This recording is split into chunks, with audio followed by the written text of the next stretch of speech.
سلام كمسك الختام.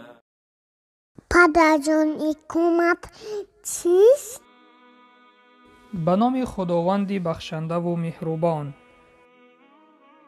فرزندم، اقامت این دعوتی به نماز برخاستن می باشد که پیش از نمازهای فرض گفته می شود. پدر جان حکومت کی خونده می شود؟ فرزندم، پیش از نماز جماعت مؤذن با آوازی بلند اقامت می گوید. اگر مردانی که نماز را تنها گذارند با آوازی پست اقامت می گویند.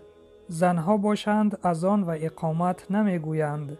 کلمه های اقامت قریب به اذان مانندند، ولی پس از کلمه های حی علی الفلاح 2 مراتبه قد قامت الصلاة گفته می شود که معنای آن را دارد، یعنی نماز سر شد. اذان را آهنگناک و در بین هر یک جمله با کمی تنفس می خوانند، ولی اقامت زود، عمیق و بی تنفس خوانده می شود.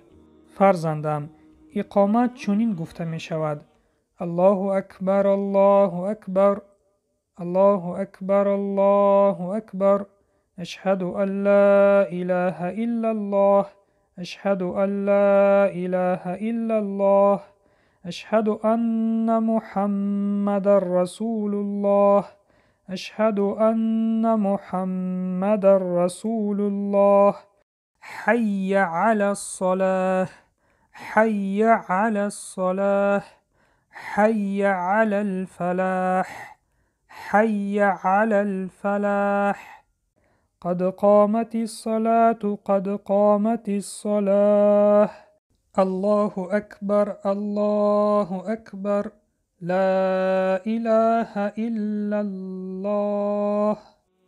اینها بودند کلمه های اقامت.